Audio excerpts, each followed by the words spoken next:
Hi everybody.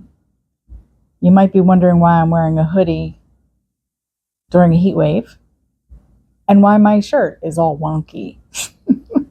Well, first of all, this is the actual neckline. And the reason I'm wearing a hoodie is because I'm in the basement and it's kind of cool down here, but I'm not going to complain. I'd rather be cool than hot any day. It's been if the bubble is so big right now as far as heat waves across the US and Canada that a lot of us are in that bubble, and it's hot. In fact, we were supposed to go to Virginia this weekend, and I was going to vlog, which I was really looking forward to it. That's where my brother lives, so we were going to go visit. But he told me it was going to be 99 degrees on Saturday, and I melt so easily, and you have to be careful with the elderly. So unfortunately that's canceled, and that's kind of sad, but we'll figure out something else to do, maybe inside. So I wanted to talk to you today about a couple of things. First of all, I went to my GP yesterday. I've had swollen feet for quite a while now, maybe 6 weeks. And I've been eating clean for the last few weeks as we started on this low carb diet. And of course, I'm watching my sodium because I'm worried about my feet. And they hadn't gone down. They just went down a couple of days ago. I almost canceled that appointment, but I decided not to because it's not fully down. And the other thing I wanted to talk to him about was my arthritis, which is just getting worse. And I'm like, I get paranoid no matter what. I start thinking it's the cancer, it's in my bones now, or, something is wrong with the feet. And something has to be wrong with the feet, but we don't have those answers, and it wasn't recommended that I take any tests at the moment. So I have a Lasix that he prescribed that I can just use as needed. So we'll see how that goes. In the meantime, I'm just, I have my good days and my bad days, and that includes with the arthritis.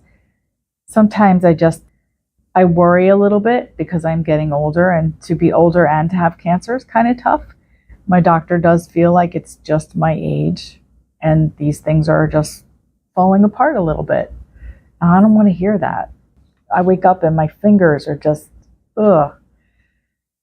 So I was looking back at some other things that when I had a PET scan, my first PET scan last year, it showed there was some degenerative disease, I guess, in my backbones. That's not what I wanted to hear. It also showed some coronary calcifications. Then when I had an MRI, there was no brain tumor, thank God, but I got comments in the report like thickening of the wall in the nasal passage, but that's expected with the patient's age, and just all these things that I don't want to hear. I just don't want to hear it. Damn. So sometimes I wonder, well, do I not feel good today because of my age? I mean, I don't think it's depression, which is another cause. My GP asked me about that, but I'd already talked to my oncologist about it, and I don't think I'm depressed. I mean, I can get melancholy like everyone else, but I do think that I've come to terms with the situation. As it becomes more of a reality that time is ticking, I mean, time is always ticking for this and everything else, but as I get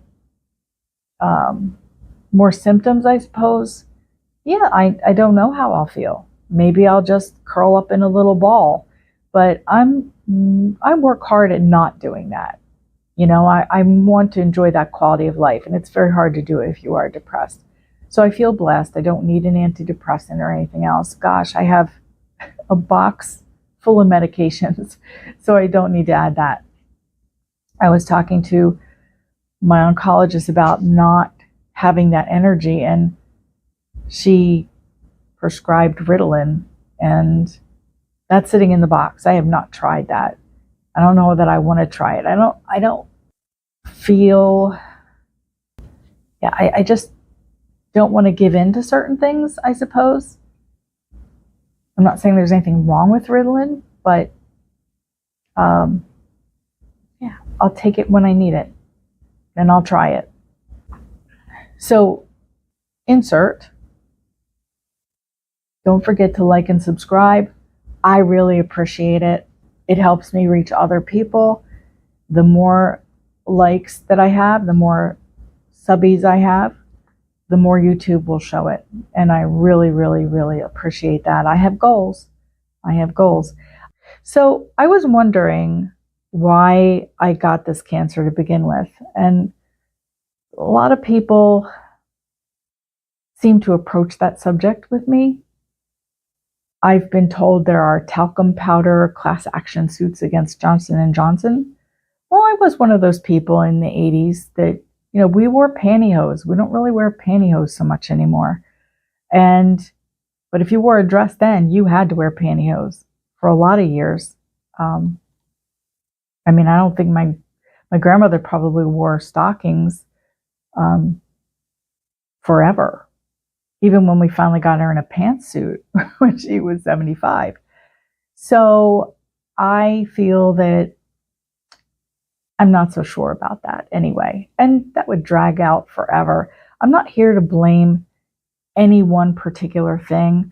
I really feel the cause of cancer is sort of trifold, maybe. When you think about the big C, that was sort of a popular name for it in the 50s. We probably had it in the 30s and 40s, but it really wasn't prevalent. And there wasn't a lot of treatment in the 50s and 60s that was effective, at least. So it was really a shush word, Now it's very curable in a lot of instances, depending on the cancer and how far along it is. So thank God for that and research. But where did it come from? Well, and I think about those decades when we were developing environmental stuff that we threw in the air and toxic waste and things we're throwing in the ocean at an alarming rate.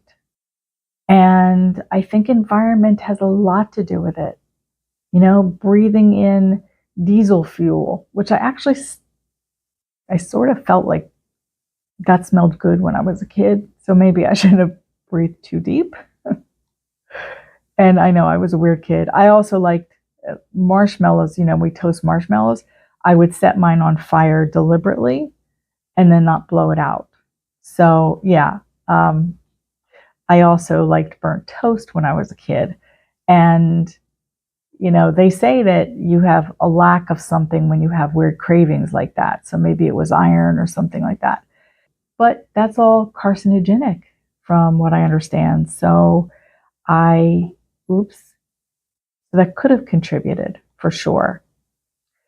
The other thing is what we put in our body, because it's not just that toxic waste, that crap that we throw in landfills. That's just the byproducts of them. We don't eat real food so much anymore. We eat food-like products. And they look like food, but they're really not food. If you ever want to see what food really is, just shop the perimeters of the grocery store. Don't go in those middle aisles except for paper products. You've got your produce, you've got your dairy, you've got your meats. Yeah, you might have your bakery. A little bakery is not going to hurt you, but I would read the labels. And if you can make it yourself at home, then do that, because then you know what's in it. So if you're going to go into the middle of the grocery store and buy box products like instant mashed potatoes, if you're going to look at those rice dishes that have the sauce in them, and a lot of those frozen foods as well, look at the label. If you can't pronounce it, you shouldn't be buying it. And I got kind of on a kick about Whole Foods really after my first cancer bout about 20 years ago. And am I diligent at it? No, I'm still a carb addict, like 85% of the population here. And that is what I read. 85% of the population is addicted to sugar. And that could be potatoes and that could be cake. But if it's not good for you, it's not good for you. Everything that tastes good is not good for you. And I'm a little jealous about people who can eat vegetables and a protein and be very happy with that. Yeah, I cannot. But even vegetarians often will lean on pasta and things that are not good. And so not all vegetarians are healthy either. So I had made a decision not to feed my cancer because cancer is known to feed on sugars. I am guilty of some junk, but I think on the whole, I'm pretty good with it. And I try to maintain my weight. That's another factor. I definitely like my ice cream, but the more I get into this particular bout of cancer, the more I realize I need to do better. So with this new eating ritual this summer while Neon's here, I'm realizing that. And I'm going through withdrawal. And sometimes I just want to climb the walls. I would like kill for a donut. I would wrestle a bear for a donut, you know? But it has to be a good donut. Oh, there's nothing worse than craving something that you really hard and then you finally give into it and then it's not a good one. Like, you know, maybe a good burger or something like that. And then it's just not, you know, I never get satisfied until I actually find that burger that I really want.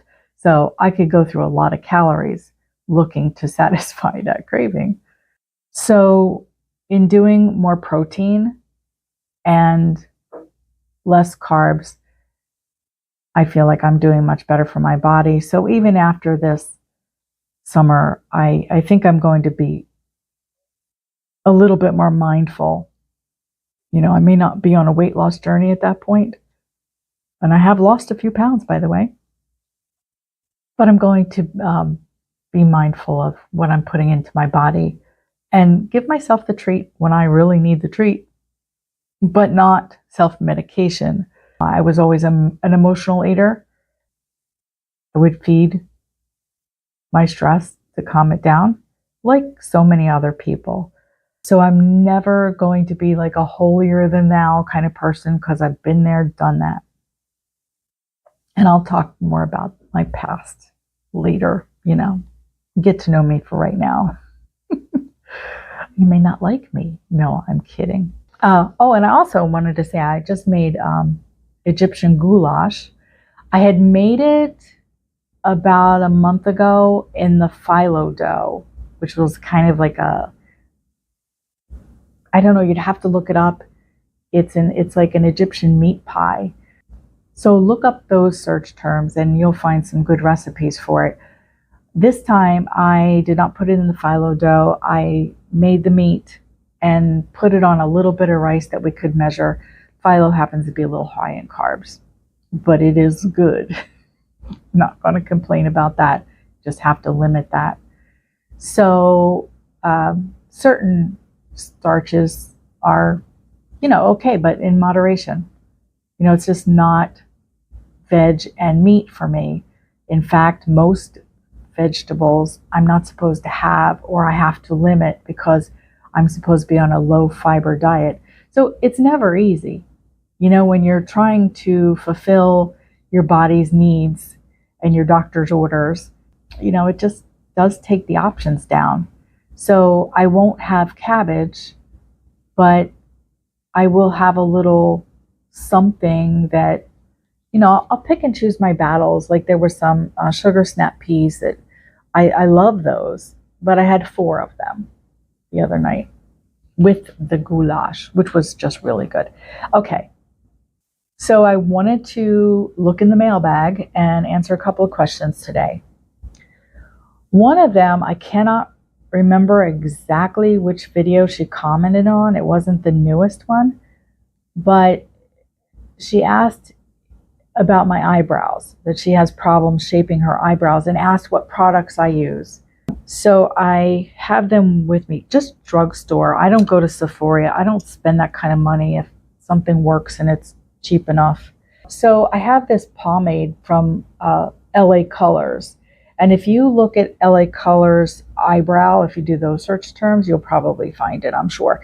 So I would take the lid off. It is actually kind of like a putty, and it comes with a little angled brush, so I dab. I don't really scrape in too hard because this happens to be dark brown when I'm really a medium brown, so I go really soft. But the reason I chose that color is I think that the medium brown is it's got a little red in it, and I don't think it looks right for me. I would also recommend looking at other brands, but that's what I do to compensate for it. So I just sort of, just a little bit of dab. And then if I haven't filled it, I kind of outline, I know you don't need to see the old lady put on makeup, but I'm sure you can find tutorials on that. The other thing that I do is I had bought an angled brush. If they're not quite filled in enough, I bought this CoverGirl eyeshadow, and it's just brown. But I didn't buy it for my eyebrows. I bought it for my eyes. But I found that if I just a little bit of this, and it actually fills in the rest of it if I'm not happy with it. So instead of just keep doing the putty, because eventually the putty can get thick, and then you need to use this end to keep brushing it. But that doesn't always work out well. Sometimes it really ticks me off sometimes. And I'm sure everybody has experienced this when you have to wash off some of your makeup to start over because you screwed it up. But I'm happy whenever my eyebrows kind of match. Just kind of match. Now you're all looking at me. I don't even know if they match today, but sometimes, I have to do another mirror check and go, what the hell did I do? And I have one more question. Laura Odell, 5816. She says, can you explain your abilities, how the cancer has affected this in your life?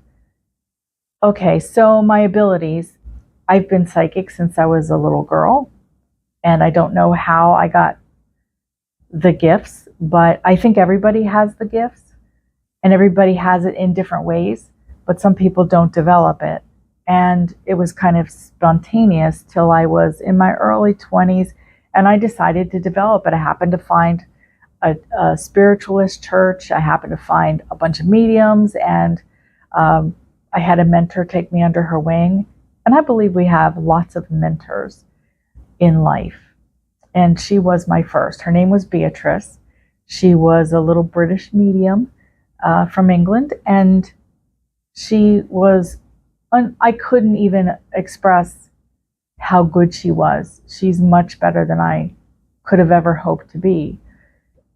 I was able to harness my gift and enough to share that with others. And I never set out to do this for a living. The church actually had little psychic fairs every month as a fundraiser.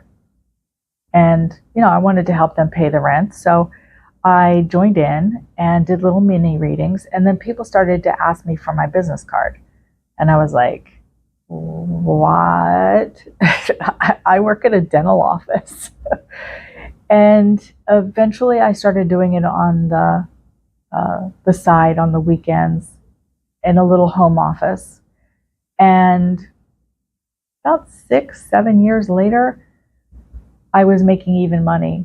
So and it was kind of time for me to move on from the dental practice. So I let that go, and a new career was born. I had other careers along the way. I used to even do web design, but that was the one that was my passion, and it could have been just a hobby. I didn't have to make a living from it. It's just something that I was passionate about in my life, and I still am. How the cancer affected it, I can't really say it has. It's just the symptoms of the cancer make me a little tired, and when you're tired, you're grounded. And to use these gifts, you kind of have to be up here and buoyant, sort of like when you do yoga or you do something that centers your mind, meditation, for instance. And it's hard to meditate without falling asleep when you're not feeling good, or I don't think it has changed my abilities, Laura, but I do think that it has limited my abilities to do it as much as I would like to do it. So I limit how many hours a week that I work. Okay, I hope that answered your question. And thank you, by the way, I have a lot of Christians here on my channel who are very non-judgmental, and I appreciate you being here. I think I'm going to close now. I love you all. Please keep the questions coming and feel blessed because you're blessed. Bye.